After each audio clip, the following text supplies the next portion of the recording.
라고 하고, 눈으로 본 거, 귀로 들은 거, 머릿속으로 생각된 것, 보여진 것, 들려진 것, 상상된 것, 이해된 것, 얻어진 것, 찾아진 것, 마음으로 숙고된 것을 나의 것이 아니다 라고 여긴다. 이 차이밖에 없는 거예요. 이 생각이 내 생각이다, 나의 생각일 뿐이다, 남에게 강요할 부분이 아니다 라는 것을 인정하는 것, 그런 차이밖에 없는 거예요. 그럴 때 또 뒷장 보시면 이와 같이 말씀하실 때 한 비구가 세종께 이렇게 여쭈었다. 존사시여, 외부적으로 존재하지 않는 상황에 대해 동요하는 경우가 있겠습니까? 비구에 있을 것이다. 여기에 누군가에게 이와 같은 생각이 있다면 참으로 나에게 저것이 있었더니 지금은 나에게 있지 않다.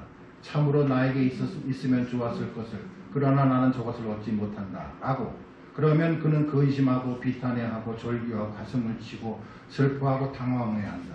비구여, 이와 같이 외부적으로 존재하지 않는 상황에 대해서 동요하는 경우가 있다. 원래 내 것이라고 생각했다. 근데 지금은 못 가졌다. 그래서 당황하게 된 사람. 그러나 거꾸로 다음에 보세요. 누군가에게 이와 같은 생각이 있지 않다면, 원래 이것이 있었는데 지금 나에게 있지 않다, 내가 갖고 있었으면 좋겠다라는 생각이 만약에 애초부터 없었다면 그 사람은 가슴을 치고 슬퍼하며 일을 하는 경우가 없다. 괴로움이 없다는 거예요. 그러면 죽음이 무서운 이유는 삶은 있다 라는 생각을 갖고 있는 사람에게 삶이 없어진다고 생각하니까 무섭다. 원래 내 거였는데 뺏겼다라고 생각한다. 근데 원래 내 것이 아니고 이것은 조건에 의해서 일어난 것이기 때문에 내 것이라고 할 수 있는 게 없다라고 하는 자에게 죽음은 없다. 이게 원래 내 거라고 생각을 하니까 잃어버릴까봐 두렵다. 괴로움은 그렇게 해서 일어나는 거예요. 그러면 이렇게 생각하는 사람이 자기 실제로 인생이 뭐 내 것이라고 생각을 안 하기로 했다. 그러니까 지금부터 나는 공중에서 막 흩어질 것이다. 나는 인생이 없어질 것이다. 내 가족도 흩어지고 없어질 것이다. 안 그래요. 아니에요. 안 없어져요. 없어지는 것은 뭐예요? 무지가 없어지는 거예요. 무지. 잘 모르고 있었던 것이 없어지는 것뿐이에요. 그대로예요. 부처님이 깨달았다고 부처님이 갑자기 흩어졌어요? 세상에서 아니잖아요. 그대로 사셨다. 그러나 그에게 죽음과 괴로움과 고통이 그에게 존재하지 않을 뿐이다. 그러나 우리가 볼 때는 보면 아이고 부처님 참 안 됐다. 저렇게 병이 걸리고 80대에서 돌아가셨네 라고 보이겠지만 본인 당사자예요. 그건 바깥의 사람의 견해고 보여지는 것이고, 본인 당사자에게는 고통이 아니고 죽음이 아닌 거예요. 우리가 똑같이 마찬가지로 그런다 이 말이에요. 아까 얘기했잖아요. 나로부터 세상이 시작되고 나로 인해 세상이 끝나는 것이지 바깥의 관점이에요. 바깥의 관점. 그래서 이렇게 잘 이해를 하면 점점 머릿속에 그려져요. 붓다가 추구하는 바가 뭐고 붓다가 우리에게 가르친 바가 뭐구나라는 생각을 조금씩 희미하게 남아 어둠이 점점 안개가 걷히듯이 모양이 조금씩 좀 드러난다 이 말이에요.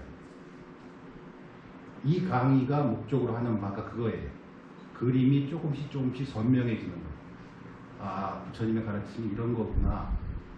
내가 실제로 아직 못했지만 그림이 저렇구나. 그러니까 저거를 실행하려고 그러면 어떻게 해야겠구나 라는 것을 전체 그림을 보게 해주는 거예요.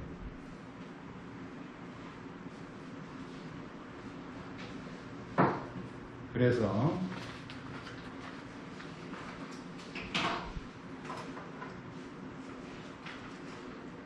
이 세상이 원래부터 있었다라고 생각하는 사람에게 이 세상이 없어진다 그러면 겁을 내죠. 그러면 이 세상이 없어지는 것 때문에 겁을 내는 게 아니라 이 세상이 있다라는 생각 때문에 이 세상이 없어진다라는 말에 두려워진다. 내 인생이 원래부터 있었다라고, 이것은 내 것이라고 하는 게 원래 있었다라고 하기 때문에 내 것이 없어진다라는 생각에 두려움을 느낀다.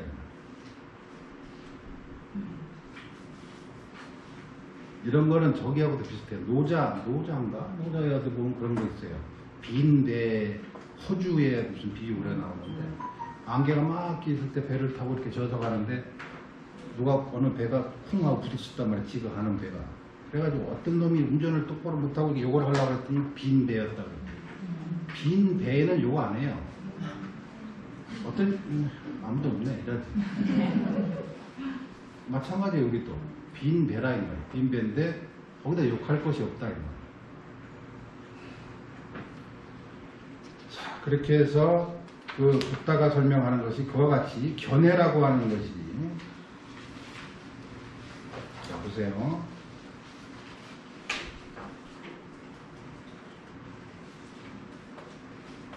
그 다음에 9페이지 보시면 끝머리에 비구들이여 저 자아론에 대해서 자아론을 집착할 때 슬픔, 비탄, 괴로움, 근심, 고뇌가 발생하지 않을 수 있는 자아론에 대한 집착이 있다면 그렇게 하면 집착해도 좋다.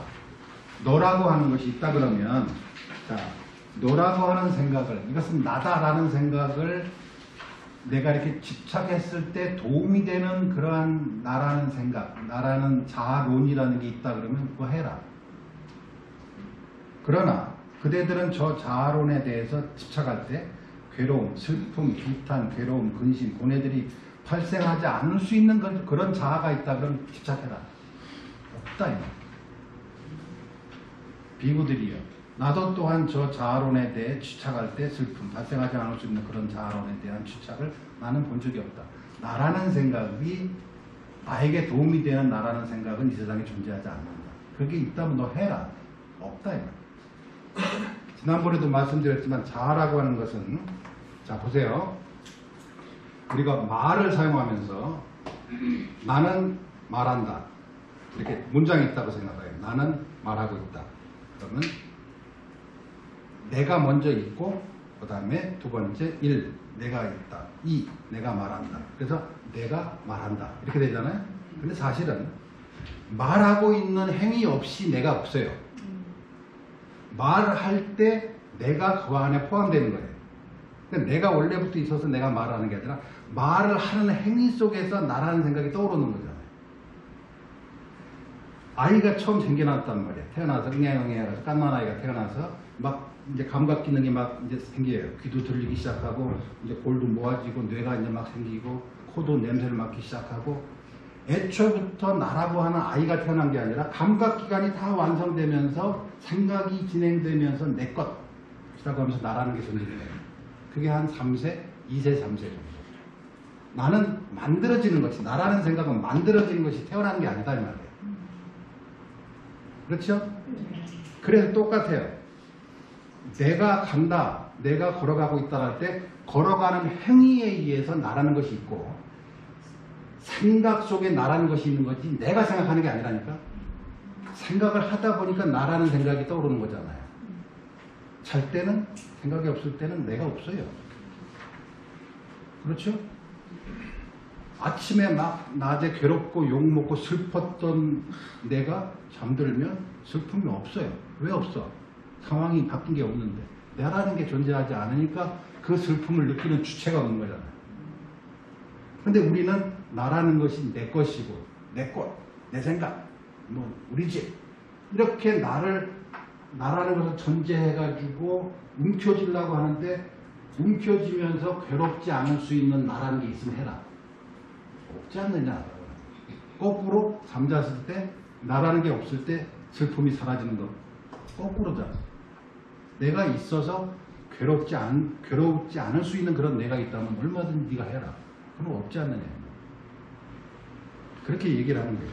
그래서 내가 있지 않을 때, 그러니까 내가 걸어간다 할 때 걸어가는 행위로 인해서 내가 포함되는 거지 내가 먼저 있어서 걸어가는 게 아니다. 근데 왜 그럼 이렇게 우리가 생각하게끔 되어 있느냐?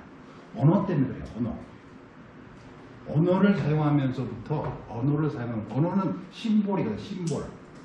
예를 들어서 수렵시대 때 저쪽에 보초가 하나 서 있고 내가 여기 있어요. 내가 저쪽에 야 거기 호랑이 있냐? 라고 했을 때 호랑이라고 하는 상징이 있어야 서로 대화가 될 거 아니에요. 그래서 살아남기 위해서 대상을 상징화하는 거예요. 호랑이. 그럼 저희도 호랑이란 말 알고 호랑이 있냐? 없어. 그러면 안전하게 가듯이. 이렇게 우리의 삶을 편의성을 위해서, 안전하게 편의성을 위해서 언어가 생기고 그 언어는 대상을 객관화한다 이 말이에요. 실체화시킨다 이 말이에요. 근데 이 실체화는 편의에 의해서 만들어진 것이지 실제로 그것이 객관적으로 따로따로 있기 때문에 A라는 이름이 있고 B라는 이름이 있는 게 아니다는 말이에요. 지난번에 얘기했잖아요. 이렇게 좌방구가 문제가 생기면 이 바깥 선이 안 보인다니까. 근데 좌방구는 이것을 생활하기 편리하게 구분을 짓는 역할을 이쪽에서 하는 거예요. 좌방구가. 이 팔이 하는 게 아니라, 이 팔에 원래 이 선이 있는 게 아니라 내 좌방구가 이것을 구분하기 위해서 이것을 그려냈다 이 말이에요. 그래도 그려낸 것이 내 눈에 보여질 대상에 더 씌워진다 이 말이에요. 빠빤자, 삼냐 상카라 빠빤자 한다 그랬잖아요. 그래서 여기 덧쳐진 거란 말이에요. 그와 같이 똑같이 내 눈에 의해서 편집되어진 대상이 보여지는 것이지 있는 그대로 보여지는 것이 아니고 내 머릿속에 떠오르는 생각도 마찬가지로 이렇게 편집된 생각을 내가 받아들이는 것이다. 그러니 여기에 나라고 할 것이 어디 있고 나라고 하는 것을 집착해서 도움이 될 게 뭐가 있느냐. 아무것도 없다는 거예요. 한 번만이라도 내 것이라고 하는 것이 실제하지 않는 것이구나. 내가 걸어간다 할 때 걸어가는 행위 너머에 내가 따로 있는 게 아니구나 라고 이렇게 이해를 하셔야 된다. 내가 먼저 있어서 내가 걸어가는 게 아니라 걸어감이라는 행위에 있어서 나라는 것이 전제된다. 아셨죠? 네. 근데 우리는 가끔 그러면 걸어가는 행위 말고 다른 나는 원래 있었잖아. 그럼 다른 나는 또 그 행동을 할 때 나지. 가만히 앉아있는 나, 가만히 앉아있는 행위 너머에 내가 따로 있지 않다니까. 그러면 이렇게 고개를 들고 있는 나, 행동 없이 존재하는 내가 없단 말이에요. 아셨죠? 근데 우리는 언어를 사용해서 마치 나라는 것이 먼저 있고 그 다음에 내가 행위를 한다고 생각을 하게끔 언어에 익숙해져 있기 때문에 사유가 진리를 보는데 장애가 될 뿐이다. 그 말이에요. 아셨죠? 근데 왜 이거를 그렇게 바르게 알아야 되느냐? 그것으로 인해서 괴로움이 일어나기 때문에. 그래서 나를 집착했을 때 괴롭지 않을 수 있는 그런 나라고 하는 생각은 이 세상에 존재하지 않는다. 자, 그 뒤에 이제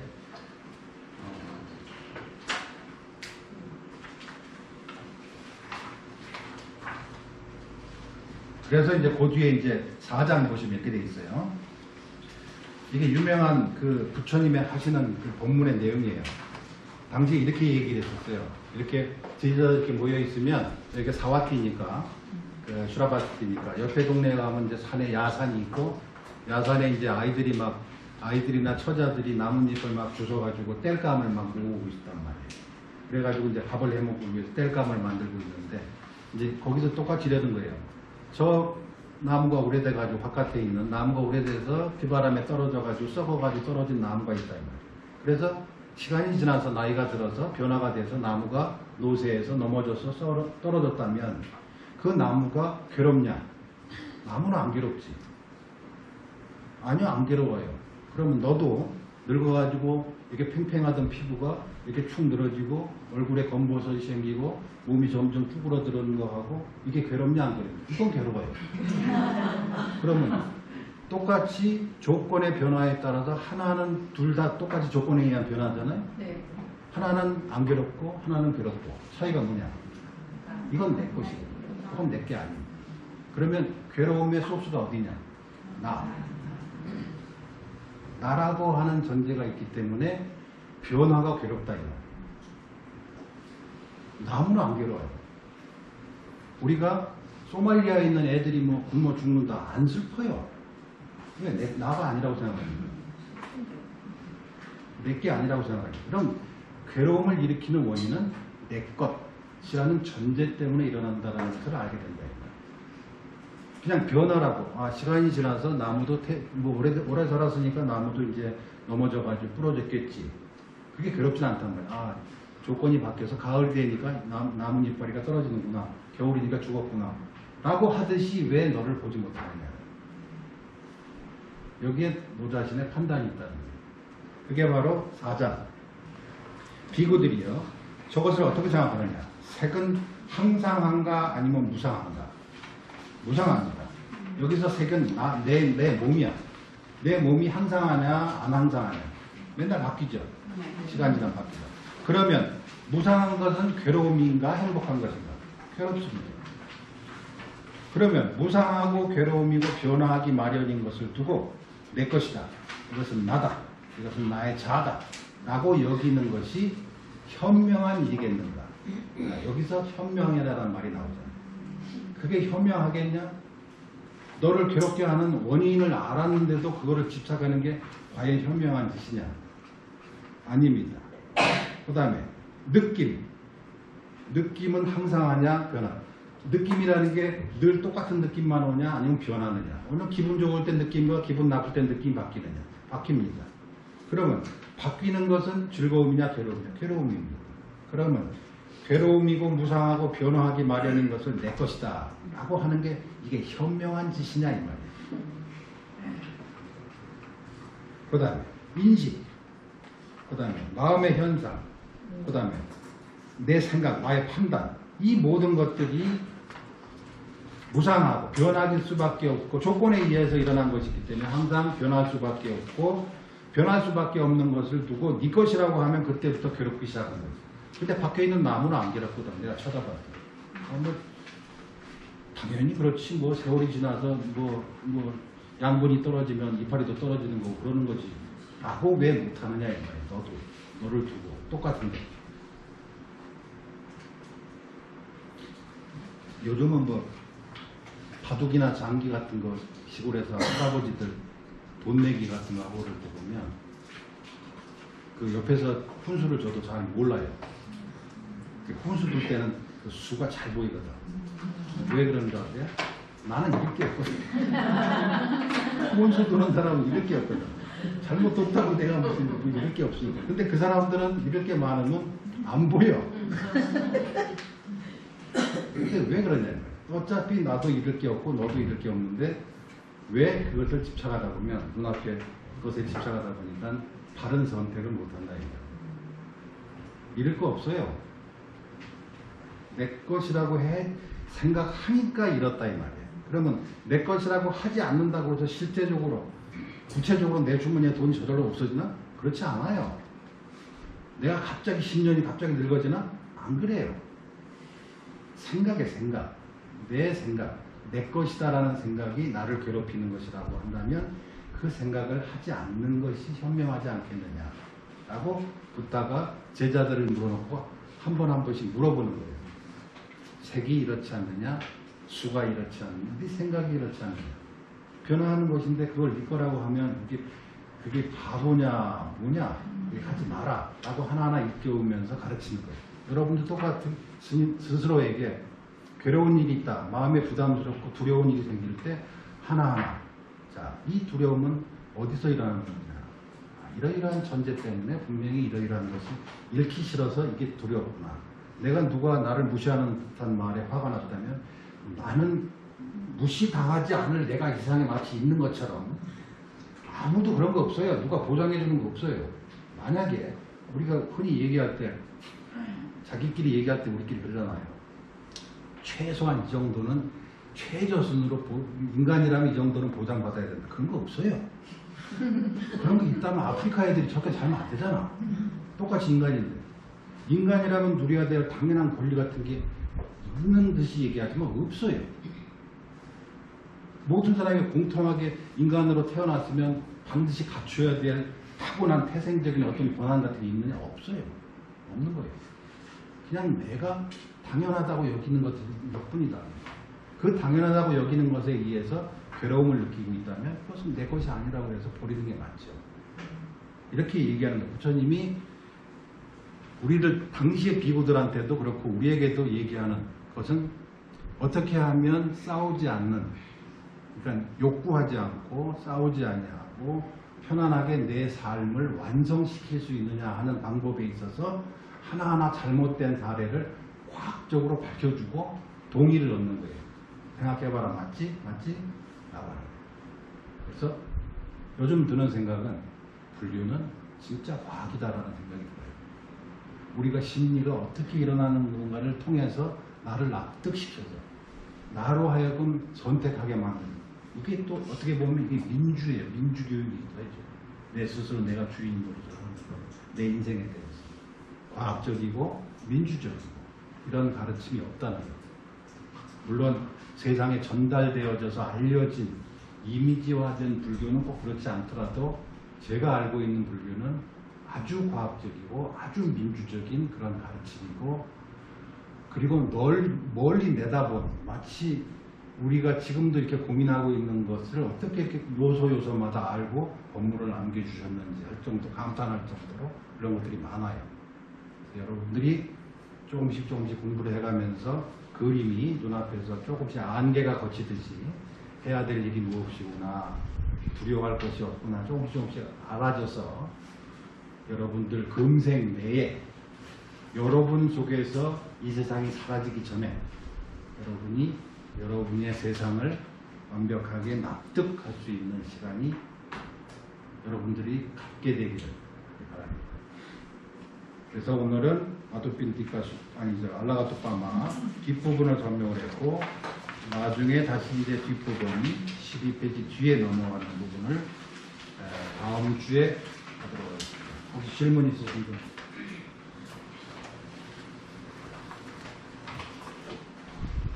부처님께서 마지막 돌아가시기 전에 임종하실 때 80대 푸시나라에서 임종을 하셨는데 이렇게 오른쪽으로 누우셨다고. 이렇게 오른쪽으로 누워가지고 비구들이요, 내가 죽으면 나한테 못 물어보니까 죽기 전에 빨리 잘 생각해서 빨리 물어봐라. 이렇게 누워가지고 그렇게 얘기하셨어요. 근데 아무도 안 묻더래요. 그래가지고 어떤 얘기까지 하셨냐, 혹시 나한테 물어보는 게 어려워서 그러면 어려워하는 사람한테 얘기해달라고 해서라도 물어봐라. 그래서 아무도 안 묻더래요. 그러니까 보다 못한 안 한다가 부처님 다들 잘 알고 있는 것 같습니다 라고 했다라고 하는 마지막 장면. 나는 질문 있으면 하세요라고 할 때마다 그 생각이 들어요. 다 알고 부처님이 마지막 장면에 임종의 모습이 정확하게 그려져 있거든. 경전에 마하파리니빤나 수다에 그때 이렇게 이런 장면이 있어요. 이렇게 누워 계시는데 사라나무의 앞에 사이에 누우셨다 그랬잖아요. 사라나무가 노란색 나무가 있는데 꽃이 막 하늘에 떨어지는 거예요. 그러니까는 옆에 있는 바람 잘 잡는 제자 중에 한 사람이 이렇게, 아이고 꽃마저 부처님에게 감복을 해서 때 아닐 때 이렇게 부처님 몸에 꽃을 뿌린다라고 이렇게 막 웅성웅성한 거예요. 그러니까 부처님께서 그 얘기를 들으시고 이렇게 오른쪽으로 누운 상태에서 좀 있으면 돌아가실 양반이에요. 누워가지고 때 아닐 때 꽃을 뿌리는 것은 부처님을 열애를 존경하는 방식이 아니다. 열애를 참으로 존경하는 방식은 내가 그동안 얘기했던 법을 통해서 그대들이 깨닫는 것이다. 여러분이 수행을 잘해서 깨닫는 것이 나에 대한 최대의 존경이다 라고 얘기를 하죠.